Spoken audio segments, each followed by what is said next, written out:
இந்த உலகமே இதை போல இருள் சூழ்ந்து விட்டது. தேவர்கள் மூவர்கள் அனைவரும் பயந்து விட்டார்கள்.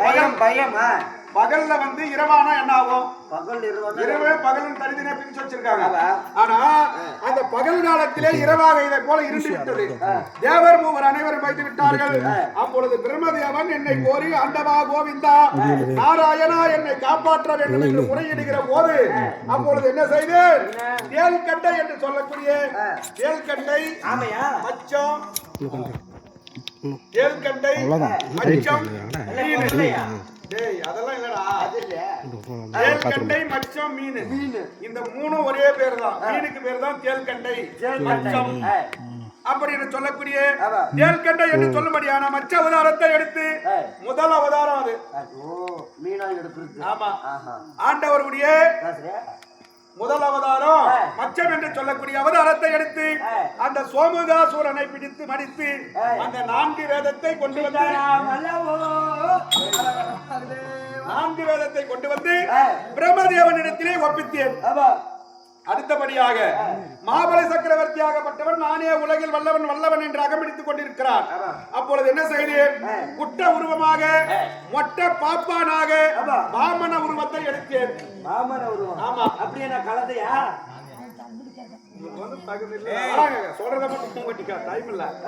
அப்படி இந்த வாமன உருவத்தை எடுத்து மாபலி சக்கரவர்த்தியிடத்திலே சென்று, ஆனால் மாபலி சக்கரவர்த்தியாரே நானோ ஒரு ஏழை பிராமணன், நான் தங்குவதற்காக 3 அடி இடம் வேண்டும் அப்படி என்று சொன்ன உடனே 3 அடி இடத்திற்கு மாபலி சக்கரவர்த்தியிடத்திலே சத்தியத்தை வாங்கிக் கொண்டு என்ன செய்தேன்? இந்த அண்டம் என்று சொல்லக்கூடிய ஆகாயத்தை 1 அடியாகவும் பிண்டம் என்று சொல்லக்கூடிய இந்த பூமியை 1 அடியாகவும் 2 அடியாக அளந்து விட்டேன். மாபலி சக்கரவர்த்தியாரே நீ கொடுத்த இடமாகப்பட்டது 2 அடிதான் ஆனது. உன் 1 அடிக்கு இடம் எங்கே என்று கேட்கிற போது மண்டியிட்டு என் பாதத்திலே அமர்கிறான் மாபலி சக்கரவர்த்தி. இவ்வளவு பேர் உருவமாக்கிறிய. ஆமா, அப்ப அண்டத்துக்கு பிண்டத்துக்கு 1 அடி அளந்தா அப்ப எவ்வளவு பேர் தப்பியே எல்லாரையும் மறைச்சிட்டு விஸ்வரூப தரிசனம். இது பாரு 1.5 கிலோக்கு 1.5 கிலோ. அதனால விஸ்வரூபத்தை எடுத்து அண்டத்தை 1 அடியாகவும் பிண்டத்தை 1 அடியாகவும் 2 அடியாக அளந்து விட்டேன். அப்பொழுது 100 அடி கிடை என்று எங்கே என்று கேட்கிற போது மாபலி சக்கரவர்த்தி யார் தெரியுமா? பிரகலநாதனுக்கு பேரன். ஆமா, அப்படி மாபலி சக்கரவர்த்தியார் மண்டியிட்டு அமர்கிற போது மாபலி சக்கரவர்த்தியாரே மடிக்க கிடையாது. அவனுடைய பாதத்தின் மீது இல்லை, அவனுடைய சிரத்தின் மீது என்னுடைய பாதத்தை வைத்து அதல விதல தலாதல பாதாள என்று சொல்லக்கூடிய சிலது காலம் பாதாள லோகத்தை ஆட்சி செய் என்று சொல்லி மாபலி சக்கரவர்த்தியாரே பாதாள லோகத்துக்கு அனுப்பிவிட்டேன். ஆனா இப்படி எல்லாம் இருந்தாலும் இன்று நேரத்திலே நான் இப்படி வந்திருக்கிறேனே, நான் யாருக்கு பிள்ளை? என்னுடைய விளக்கம் என்ன?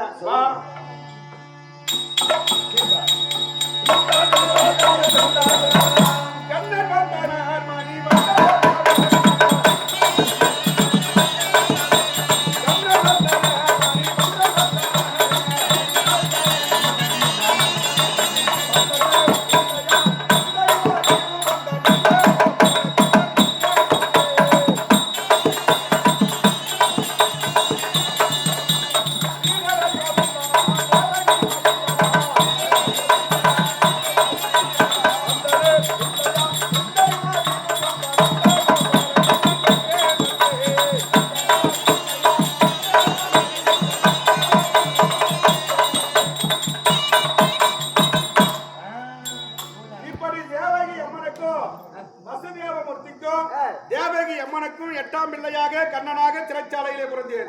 காரணம் தாய் மாமன் கம்சன் செய்த கொடுமையாலே சிறைச்சாலையிலே பிறந்து ரேப்பிலை என்று சொல்லக்கூடிய ஆயர்பாடியிலே நந்தகோபனுடைய மனையிலே அசோகா பிராட்டியார் இடத்திலே வளர்ப்பு பிள்ளையாக வளர்ந்து இப்ப வைகுந்தத்திலே அமர்ந்து வரக்கூடிய பக்தர்களுக்கு அருள் பாலித்துக் கொண்டிருக்கிறேன். பார்த்தால் இன்று நாளையிலே எந்த அசுரர்கள் ஆர்ப்பாட்டம் எதுவுமே கிடையாது. பாத்தியா எவ்வளவு பூசுது, எவ்வளவு அந்த அம்மாவுக்கு எவ்வளவு நிம்மதியா இருந்தா உட்கார்ந்தே தூங்குவாங்க. அதனால ஏமா உனக்கு இடம் கிடைக்கல படுத்து தூங்குறதுக்கு? படுத்து தூங்க உட்காந்து மண்டக்கன்னு உடஞ்சு கீழே விழுந்து. அதனால் எந்த அசுரர்கள் ஆர்ப்பாட்டம் எதுவுமே கிடையாது. இருந்தாலும் இன்று நாளையிலே எங்களுடைய மைத்துரனாகிய சிவபெருமானுக்கும் பார்வதிக்கும் வாக்குவாதம் ஏற்பட்டு ஒரு இன்னல்கள் நடந்திருக்கிறது. ஏன்னா அனைத்தும் அறிந்தவர் தான் ஆண்டவர். அதனால் அது என்ன நடக்குது என்று பார்க்கலாம். அதற்கு முன்பதாக இந்த கிருஷ்ணர் வேடத்திற்காக பணம் கொடுத்திருக்கிறார்கள். ஒரு மனிதனாக பிறந்தா திருப்பதி மதியாபாகம் சிவனடி வணங்கா சென்னீர் இறப்பவர்கள் தீயா கைகள் இனிய சொல் கேளா காது இருப்பினும் பயன் கிடையாது. சுடலிலே கொண்டு போய் எரித்தாலும் இந்த பிறவிக்கு மோட்சம் கிடையாது. ஒரு மனிதனாக பிறந்தா திருப்பதிக்கு போக வேண்டும். எப்படி திருப்பதி என்று சொல்லக்கூடிய ஏழுமலையானுடைய அந்த திருப்பதி என்று சொல்லும்படியான உலகத்திலே அதுதான் சிறந்த ஒரு ஆலயம். திருப்பதி வந்து வேற எங்குமே கிடையாது. ஆனா இப்ப எங்க வெளிநாட்டுல எங்கேயோ அதே போல கட்டுறாங்களாம். நம்ம ஆந்திரா மாநிலத்தில் இருக்கக்கூடிய வெங்கடாஜலபதி ஆலயத்தை போல வேற எங்கேயோ வெளிநாட்டுல அது உருவாக்குறாங்கன்னு நம்ம கேள்விப்பட்டிருக்கிறோம். நம்ம போய் பார்த்தது கிடையாது. அப்பேற்பட்ட ஒரு மனிதனாக பிறந்தால் அந்த திருப்பதி என்று சொல்லக்கூடிய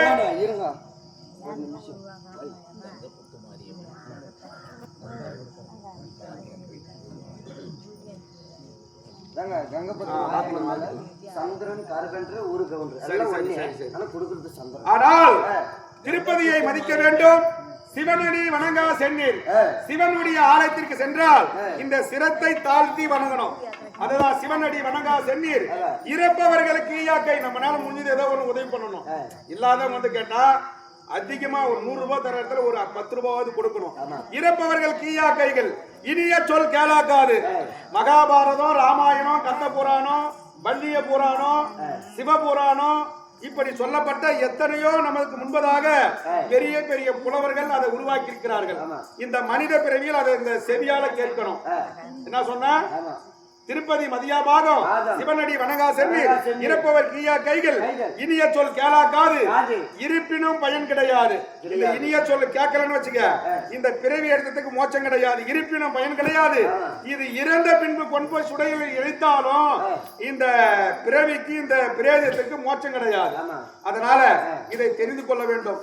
அப்படி இருந்த போதிலும் அன்பு பெரியவர்கள் அனைவர்களும் சேர்ந்து இந்த கிருஷ்ணர் வேடத்திற்காக காணிக்கை அளித்திருக்கிறார்கள்.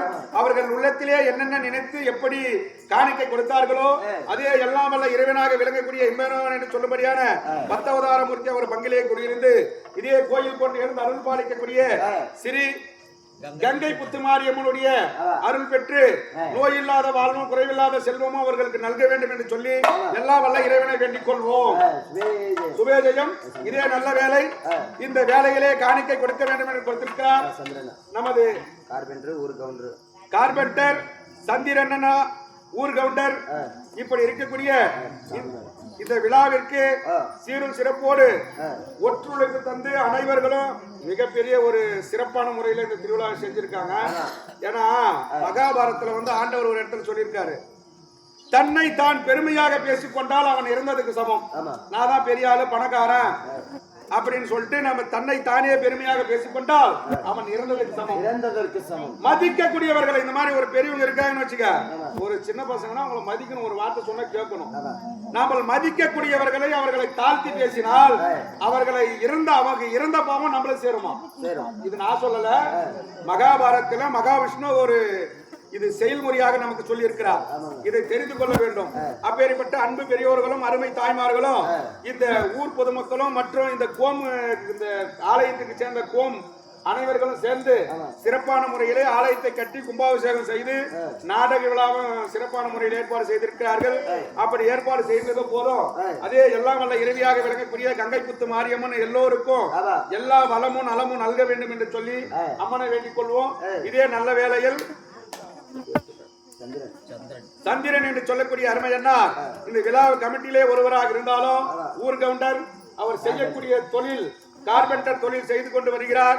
அப்படி இருந்த போதிலும் அதே தன்னுடைய இஷ்ட குல தெய்வமாகவும் குலதெய்வமாக இருக்கக்கூடிய கங்கை புத்து மாரியம்மன் அவர் செய்யும் தொழில் மென்மேலும் வாழ்க வளர்க அம்மன் அருள் புரிய வேண்டும் என்று சொல்லி எல்லாம் வல்ல இறைவியாக விளங்கக்கூடிய கங்கை புத்து மாரியம்மனை வேண்டிக் கொள்வோம். அப்படி இருந்த போதிலும் ஆனா இந்த நாளையிலே நான் இந்த வைகுண்டத்தில் அமர்ந்து வரக்கூடிய பக்தர்களுக்கு அருள்பாலிக்க வேண்டுமானால் மகாவிஷ்ணுவை கூட்டா லட்சுமி கூட வந்துடும். அதுக்குதான் கோவிந்தா போடும் போது எல்லாரும் போடணுன்றது. கோபிகா ரமண கோவிந்தா, ராதா ரமண கோவிந்தா, லட்சுமி ரமண கோவிந்த். ஆனா எப்பவுமே மகாவிஷ்ணுடைய மார்பிலே இருக்கக்கூடியவள் தான் லட்சுமி.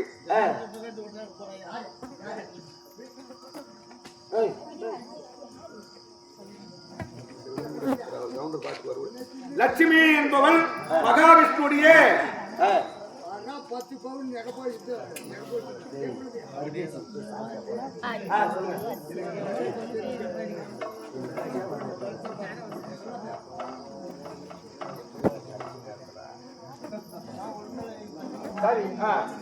மகாவிஷ்ணுடைய மார்பிலே இருக்கக்கூடியவள் தான் லட்சுமி.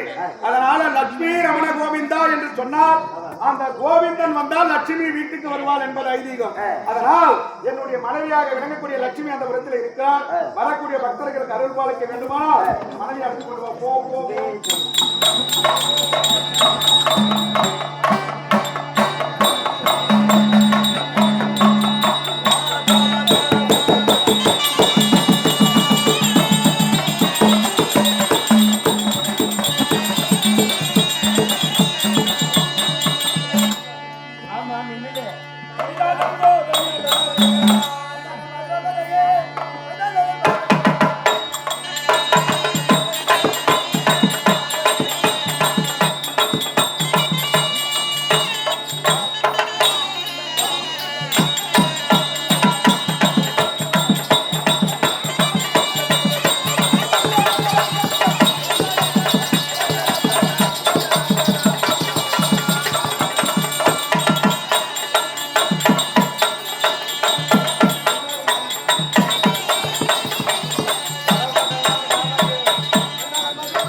நான் வந்திருக்கிறேன்.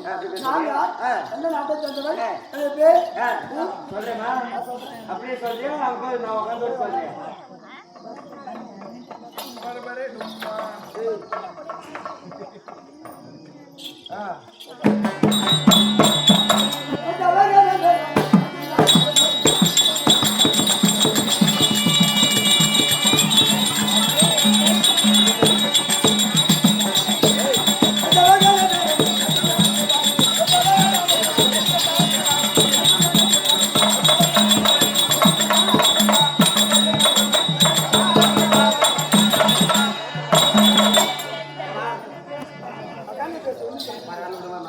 சட்டை வாகனம் வேணும் அச்சு வழக்குவாரி என்னுடைய பேரோ லட்சுமி.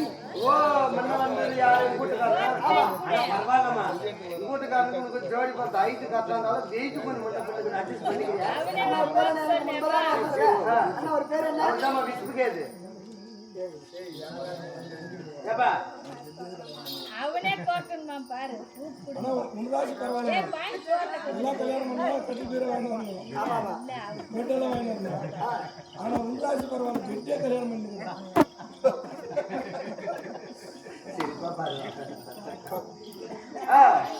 அப்படி சட்டை வாகனம் வேணும் அச்சு வழக்குவாரி என்னுடைய பேரோ லட்சுமி. நாங்க 8 பேரு. மொத்தம் 8 பேரா? 8 பேர் இருந்தாலும் நானே தான் ஒரு எவ்வளவு வந்திருக்கிறேன். எல்லாம் காரணம்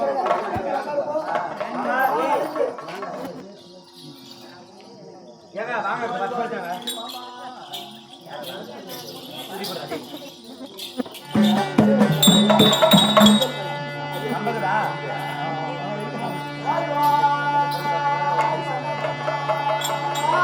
அருமையன் தேவி லட்சுமி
இன்று நாளையில் அசுரர்கள் ஆர்ப்பாட்டம் எதுவுமே கிடையாது. வைகுந்தத்திலே அமர்ந்து வரக்கூடிய பக்தர்களுக்கு ஆர்வமா இருக்கலாம்.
கௌரி பத்திரிச்சு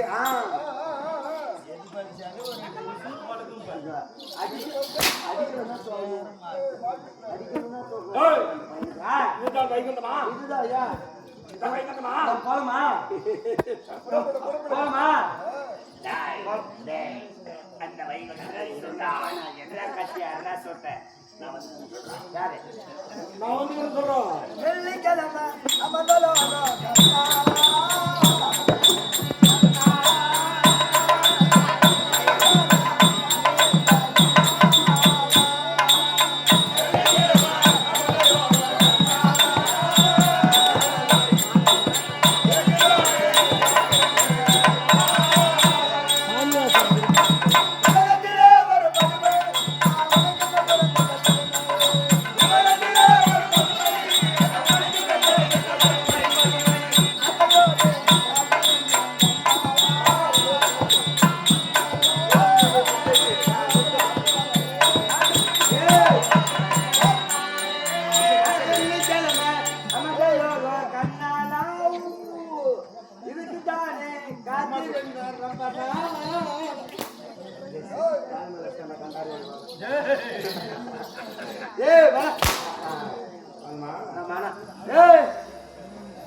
அவங்க உள்ள என்னமோ பண்ணுக்குறாங்க மரியாதை இல்ல கொஞ்சம் கூட இல்ல பயம் கிடையாது நான் போறதே பார்க்காத பண்றாங்க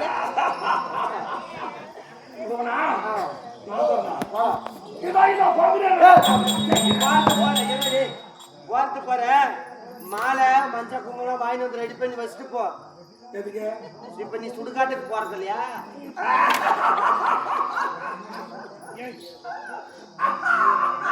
நீ போறது சிரிப்பு இதோ போகுது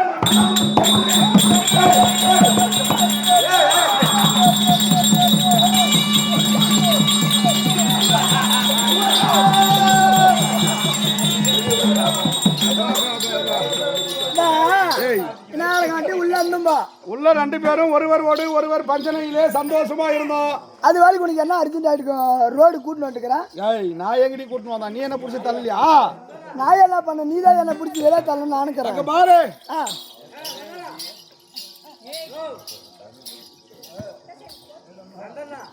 நம்ம அமர்ந்திருந்த சிம்மாசனத்தில் பாரு ஏதோ ஒரு போதம் வந்துட்டு இருக்கு. டேய்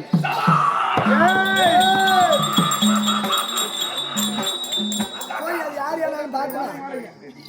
ஏய் சோதரனே எங்க நாட்டுக்கு வந்தது மட்டுமல்லாமல் எங்களே பிடித்து அனுபவம் எடுத்திருக்கிறாய். நீ யாரோ எந்த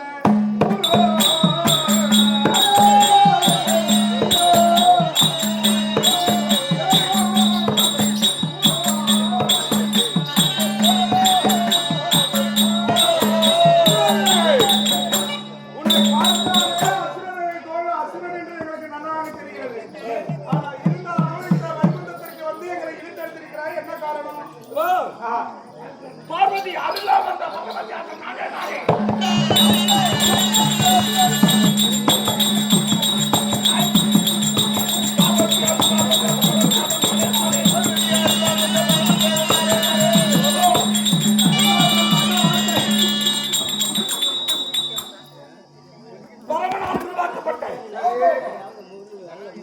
இந்த பரமக்காதவன் புதிய பரமக்கடவுளா? கைலாய கடவுள் நான் தான் புதிய பரமக்கடவுள். அதனால இப்ப என்ன வேணும் உனக்கு? ஏய் இந்த வைகுண்டம் வேணும். இல்லன்னா அடித்து துரத்தி உனக்கு கண்டதோட பண்ணிருவேன் மகனே. என்ன அடிச்சீங்க? என்ன அடிச்சீங்க? ஏடா பெரிய பிடிச்சா பேசுறா?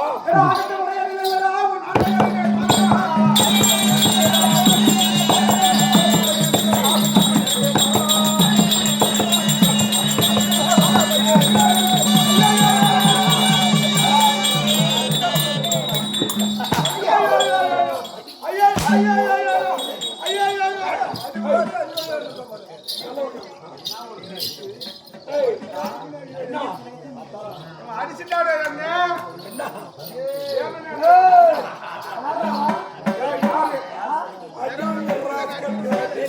இவன் சாதாரணமாக இவன் பிறந்திருந்தால் இவனை வென்றிருக்கலாம். ஒன்னும் பார்க்காதா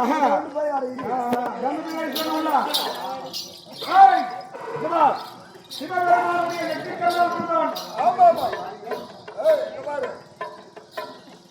சிவபெருமானுடைய நெற்றிக்கண்ணால் பிறந்தவன். இவனை வெல்ல முடியாது.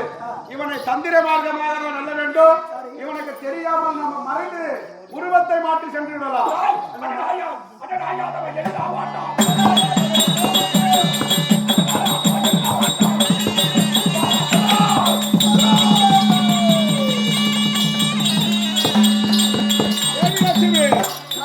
இந்த சூரனால் அகப்பட்டால் நமக்கு கண்டிப்பாக இன்னல்கள் ஏற்படும்.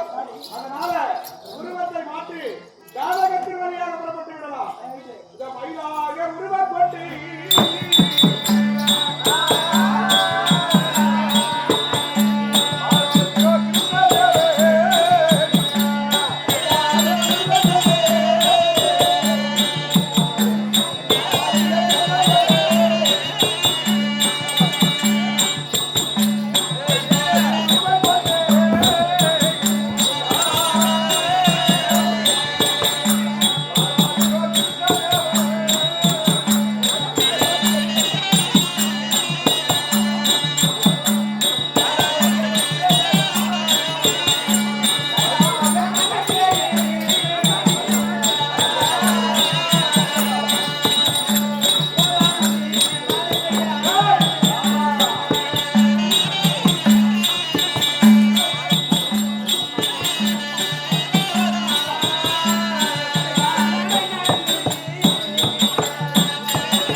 காரணத்தின் வழியா வந்திருக்கிறார். அது கேட்கிறேன் மச்சான் கூட இருக்கும் போது மச்சான் முன்னாடி பரவாயில்லையா? நான் தான் ஒல்லியாக்குறேன். ஒன்னா பிக்கிறாரு ஆளு பிடிக்கும் போது கூட தெரியல.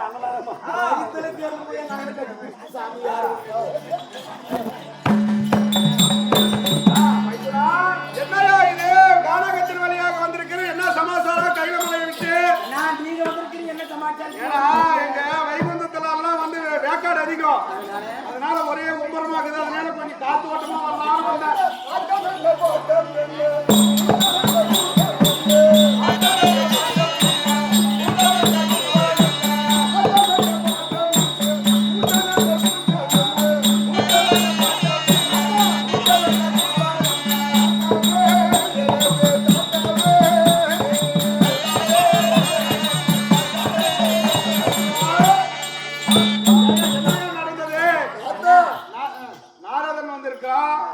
இப்ப நாமெல்லாம் வைகுந்தத்தை விட்டு ஒரு சூழலால் அகப்பட்டு நாங்க காரணம் வந்து உருவத்தை மாற்றி. நீங்க ஏன் வந்தீங்க?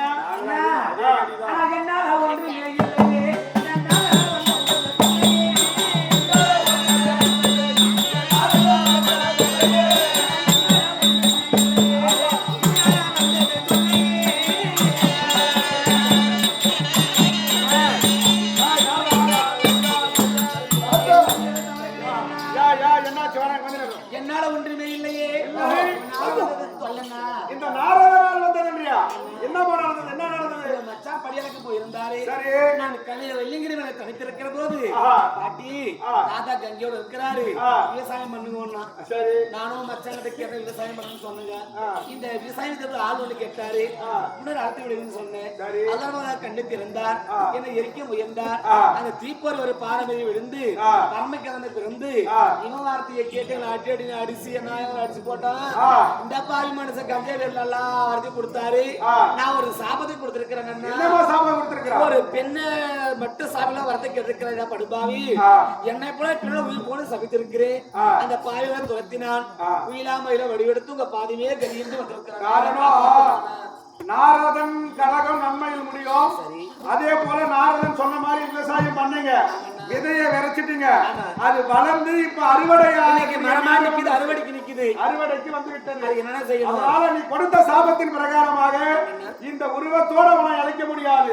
ஏன்னா உங்களுடைய அம்சத்திலே பிறந்தவன். அதனால இந்த உருவத்தோட அழைக்க முடியாது. நீ இங்கிருந்து சென்று இந்த உருவத்தை மாற்றி சமயபுரம் மாரியம்மனாக கண்ணனூர் மேடை அமைக்கிறோம். கண்ணனூர் மேடையிலே மாரியம்மாவாக நீ அந்த கும்பகலசத்தை அமர்ந்து நாங்கள் எல்லாம் என்ன செய்ய போகிறோம்? நீலகண்ட பூசாரி, ஹரிகண்ட பூசாரி, பூசாரி, தேவகண்ட பூசாரி என்று சொல்லக்கூடிய தேவர்கள் எல்லாம் பூசாரியாக உருவத்தை மாற்றி கண்ணனூர் மேடையை அமைத்து கும்பத்தை வைத்து உனக்கு வழிபாடு செய்கிறோம். அந்த கும்பத்தில் இருந்து நீ உற்பனமாகி அந்த சூரனை எப்படி ஒரு பெண்ணால் அழிவு என்று சொன்னாயோ அது அந்த அவதாரம் எடுத்து நீ மணிக்கிறோம். அப்படியா? ஆமா, உடனடியாக வருகிறேன். ஆகட்டும், ஆகட்டும், ஆகட்டும்.